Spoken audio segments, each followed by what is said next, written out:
Le petit matin Sud Radio, 5h-7h, Benjamin Glaise. Il est bientôt 6h40 sur Sud Radio. Ce matin, nous nous rendons sur le front des incendies dans les Pyrénées-Orientales. Au moins 4900 hectares de végétation sont partis en fumée. Là-bas, plus de 12 000 habitants ont dû être évacués. Tous ont pu compter néanmoins sur un vaste élan de solidarité, notamment du côté du village de Rennes, où certains ont été accueillis. Bonjour Guy Gatoun.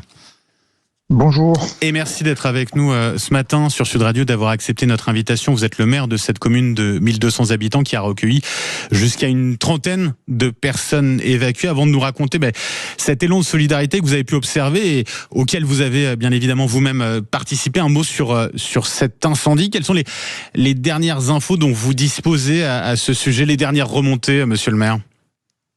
Alors, les dernières informations, on vient d'entendre justement un communiqué de la préfecture, du préfet. Et aujourd'hui, enfin cette nuit, les pompiers ont travaillé de main de maître. Et a priori, ce serait plus ou moins bloqué un petit peu l'incendie. Et donc, serait ce matin à peu près une dizaine de communes supplémentaires qui pourraient réintégrer leur domicile. Donc, c'est déjà une bonne chose.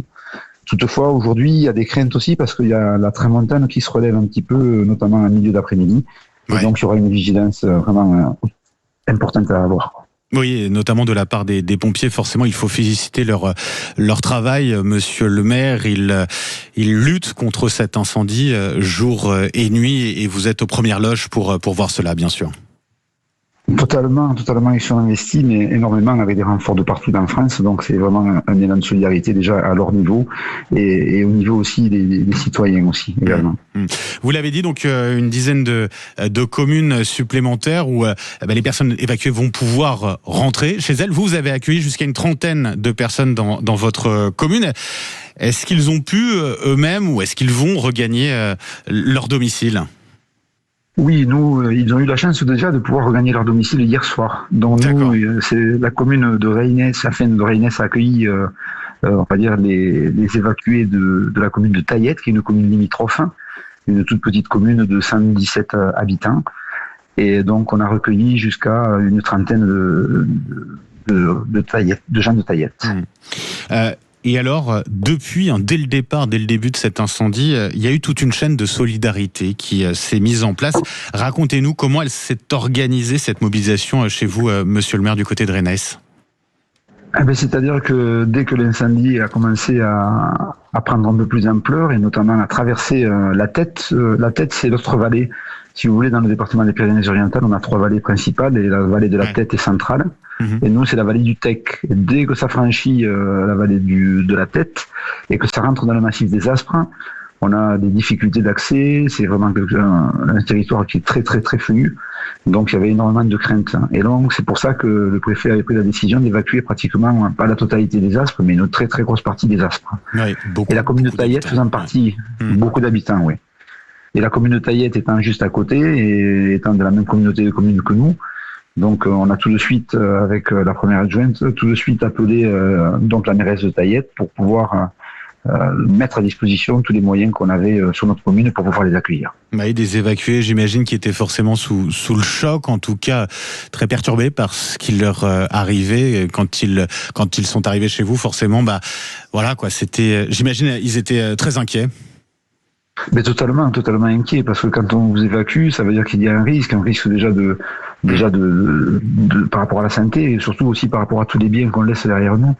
Donc les gens étaient très très inquiets. Il y a eu beaucoup d'élan de solidarité aussi avec les particuliers qui se mettaient à disposition des gens, et nous, les associations qui sont venues et qui nous ont apporté les boissons qu'ils avaient en stock. Donc tout le monde s'est monopolisé au niveau de la commune, les élus et les particuliers aussi, pour pouvoir accueillir le mieux possible ces gens qui étaient déjà dans la détresse. Oui, que vous avez du coup hébergé dans la salle des fêtes de Rennes. Je voyais notamment, comme une voisine qui a fourni des lits, des matelas, l'EHPAD également, qui vous a aidé à ce niveau, et puis la pizza du village aussi.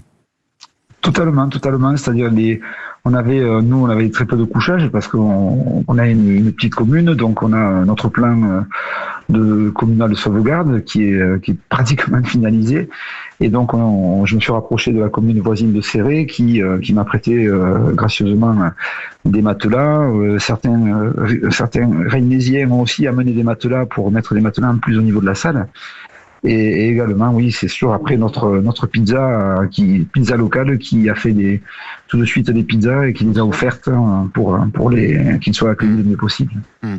C'est traumatisant forcément ce qu'ils ont vécu, ce que vous vivez aussi dans cette région ravagée par les flammes. Mais j'imagine que cette solidarité, en tout cas, elle fait chaud au cœur, monsieur le maire.